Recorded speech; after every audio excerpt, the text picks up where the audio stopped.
Hi everyone. Welcome back to API testing with Postman series. In our previous video, we learned what an API is and how to send our first API request. So today in this video, I am going to show you how to make a GET request in Postman, including how to use a query parameter. So let's get started. So first of all, what is a GET request? A GET request is used to fetch data from a server. Think of it like opening a web page in your browser. You are asking the server to give me this particular information, right?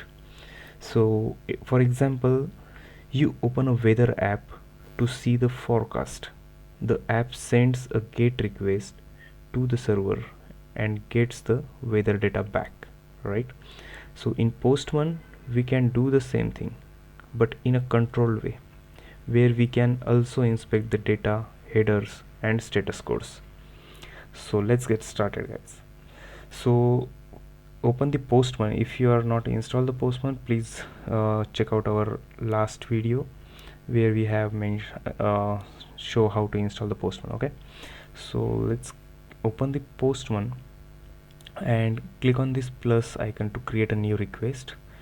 Select the HTTP method as a GET. By default it's GET. If not, then select the GET. So in Postman, this is our URL bar, right? So we are just copying our URL.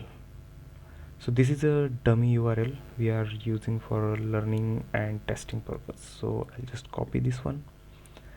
I add this URL into our URL bar. Okay, and now I'll send the request. Okay, so here we get our response from the server. Okay, so let's understand the response first. So once you send a GET request, you will see status code. Status code 200 is nothing but the which indicates the success, or if you get 404 or 500, which indicates the error status codes. Okay, so here we have headers.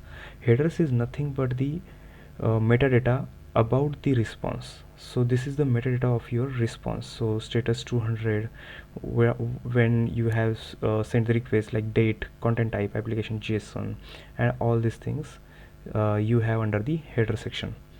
Now then body is nothing but your actual data which is written from the server. So this is exactly what happened behind the scenes when apps communicate with the servers. Okay, now let's move to the next part, which is query parameter. So what is a query parameter?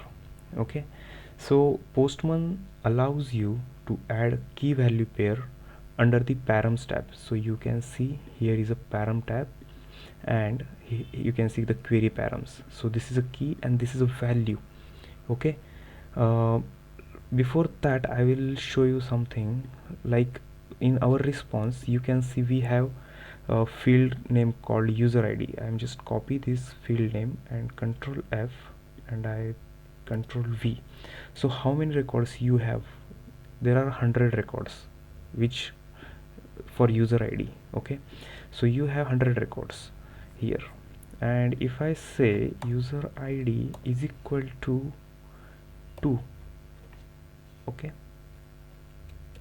user ID is equal to 2, how many records? Only 10 records are present for user ID 2 out of 100. If I say user ID 1, there are 20 records present for user ID 1.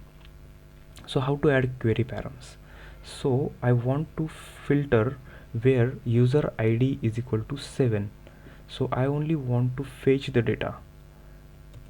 Query param is nothing but we are filtering the data. We are adding a filter on our API.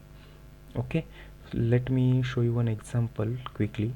So if I go to Amazon website and I search for mobile phones, you will see how all the mobile phones Amazon is going to show me here, right? Realme, Apple, Samsung, everything. But I only want to see Apple, so I'll click on Apple. Means I'm nothing but I'm adding the filter, and I'll only see the Apple mobiles now. Okay, so this is how we are filtering out our API. We are adding a filter on our API. So for that, I click copy the user ID field name, paste it in the key, and I'll add a value is equal to 7. So if you see, this also gets changed. So how query param work? Your URL endpoint question mark and field name is equal to your value. So this is nothing but your key, and this is your value. Now if you see earlier how many 100 records we have, right? Let me send the request again. Now if you see, only 10 records are present, okay, and it filtered on user ID is equal to 7. So you are reducing your response size here using the query parameter. So this is how query param works. So this is a kind of filter on your API. Okay, so there are few tips you always need to remember while doing API testing. So always check the status code before trusting the response. Okay, so status code needs to be checked always. Use query parameter to filter data and reduce your response size, like we do just now, right? You added the query parameter like a filter, and you reduce the response size. Earlier it was 100 records, now it is only 10 records, we can see. And get request should never modify data. So this is very safe, and get is nothing but read only data, right? So you are not updating anything, you are just fetching the data. Okay, so that's it for this video, guys. You have just now learned how to send a get request in Postman, add query parameters, and inspect the response, right? So in the next video we will explore post request, where you can send data to server.